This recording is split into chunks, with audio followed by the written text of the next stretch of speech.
Good morning students. Today is 9th of October 2024. Now जिन जिन बच्चों ने first exercise के example में प्रॉब्लम थी एक दो ने उन्होंने पूछ लिया था, व्हाट्सएप पे बता दिया था उनको। आगे है बच्चों ओल्ड बुक के हिसाब से 13.4, न्यू बुक के हिसाब से 11.2। ठीक है, अब ये एक्सरसाइज है बच्चों सर्कल से रिलेटेड, एक्चुअल में स्फीयर से रिलेटेड। तो स्फीयर क्या होता है? एक 3 डायमेंशनल चीज़ होती है जो सर्कल से अलग होता है। कई बच्चों को लगता है सर्कल और स्फीयर एक जैसी चीज़ है। देखो कॉपी पर लिखना होगा, सर्कल भी मैं ऐसे ही ड्रॉ करूँगा, स्फीयर भी मैं ऐसे ही ड्रॉ करूँगा, क्योंकि ये कॉपी का केस होता है। जबकि एक्चुअल में ये 2D पिक्चर है, ये 3D पिक्चर है। जैसे बॉल होगी कोई, वो स्फीयर है, रिंग हो गई वो सर्कल है। तो बोर्ड पे या कॉपी पर हम एक जैसा ड्रॉ करते हैं, चाहे सर्कल और स्फीयर, तो फ़र्क है। ये 3D पिक्चर होती है, ये 2D पिक्चर होती है। जैसे कोस्को की बॉल हो गई, फुटबॉल होगी, वो सारे स्फीयर हैं। ठीक है, तो अब स्फीयर के लिए हम 3 चीज़ें लर्न करेंगे। कवर्ड सरफेस एरिया, स्फीयर अगर है तो 4πr² है। ठीक है, टोटल सरफेस एरिया भी इसका सेम ही होता है। स्फीयर जो होता है उसका टोटल सरफेस एरिया सेम रहेगा कवर्ड सरफेस एरिया। क्यों? क्योंकि जो भी चीज़ है वो सारी की सारी ऊपर दिखाई देती है, अप दिखाई देती है, कोई भी चीज़ छुपी हुई नहीं है, इसलिए इसका टोटल सरफेस एरिया और कवर्ड सरफेस एरिया सेम रहता है। On the other hand hemisphere जो होता है वो हाफ होता है। हाफ का मतलब आधा कटा हुआ। जैसे मौसमी है, अगर आधी काट के ऐसे रख दोगे तो नीचे वाला एरिया कुछ नहीं नज़र आने वाला कि खाली है या भरी हुई है, तो ये हेमिस्फीयर होता है। हाफ, अगर हाफ है तो देखो कवर्ड सरफेस एरिया 4 था, तो 4 की जगह हाफ यानी 2 हो जाएगा, 2πr²। जबकि टोटल सरफेस एरिया क्या हो जाएगा? 3πr²।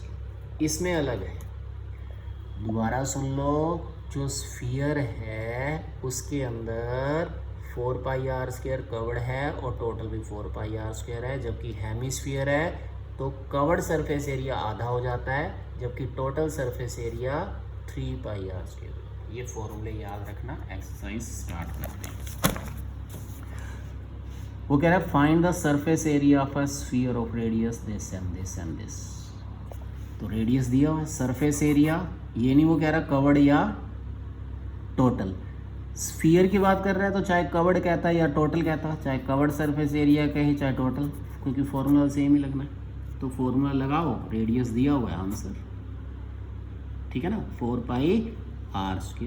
2 बार लिखा इसको r², कोई आंसर। तो रेडियस जितनी बार भी दी है वो उतनी बार से हो जाएगा। सेकंड क्वेश्चन में डायमीटर दिया हुआ है, फिर से निकालना सरफेस एरिया। बस फ़र्क क्या है पिछले क्वेश्चन के कंपैरेटिवली? डायमीटर का हाफ कर दो रेडियस।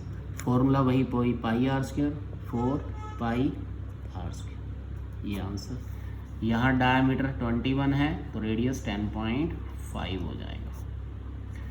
फॉर्मूला वही, सरफेस एरिया निकालना 4πr², 4πr²। क्लियर है बच्चा? आसान है ना तो क्वेश्चन। अब थर्ड वगैरह find the total surface area, यानी 4πr हेमिस्फीयर का। तो हेमिस्फीयर का टोटल सरफेस एरिया होता है 3πr²। वो कह रहा है 3πr² निकालो, रेडियस दिया हुआ है 10, पाई की वैल्यू ये लेना। तो 3πr² निकालना है, रेडियस दिया हुआ है 10, तो r² यानी 10 × 10, पाई की वैल्यू 3.14। ये रहा आपका आंसर। बहुत इजी क्वेश्चन है, आसानी से हो जाएंगे बच्चों। फोर्थ क्वेश्चन में वो क्या कह रहा है?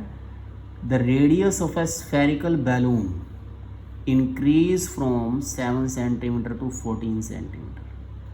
वो कह रहा है ये मान लो एक बैलून है, पहले 7 सेंटीमीटर रेडियस था, हवा और भर दी, यहाँ से हवा भर दी, ये फूल कर रेडियस 14 सेंटीमीटर।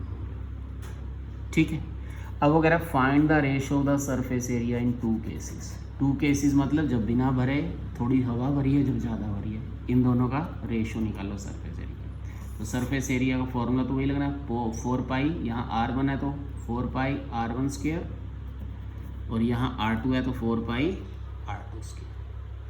4π से 4π कट गया, r1² बाई r2²। r1 है 7, ये है 14, तो 7 का स्क्वायर और नीचे 14 का स्क्वायर, तो रेशो क्या आया? 1:4। क्लियर है बच्चे? फिफ्थ में वगैरह हेमिस्फेरिकल बाउल, जैसे कटोरी हो गई कोई, ब्रास की बनी हुई है, इसका इनर डायामीटर दिया हुआ 10.5, इनर डायामीटर 10.5 दिया हुआ, तो डायामीटर दिया हुआ 10.5 सेंटीमीटर, रेडियस इसका हाफ हो गया। अब अगर आप find the cost of tin plating, अब अंदर इसके कवरिंग करनी है, ये मान लो टिन एक मेटल होता है उसकी प्लेटिंग करवानी है, तो inner cover surface area hemisphere है तो 2 पाई आर स्क्वायर लगेगा। बस ये रेड वाला पोर्शन ध्यान से देखो, हेमिस्फीयर, तो 2 पाई आर स्क्वायर वैल्यू रखी, ये आपका कवर सरफेस एरिया आ गया।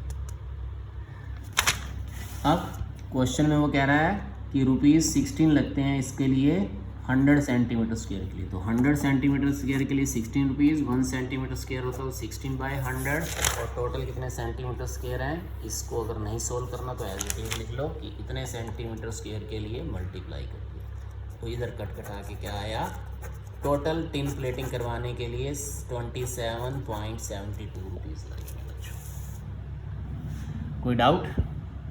ठीक है, चलिए ये हाफ एक्सरसाइज आपका कंप्लीट हो रहा है, एक क्वेश्चन यहीं तक ही कर लेना चलो बच्चों, ठीक है।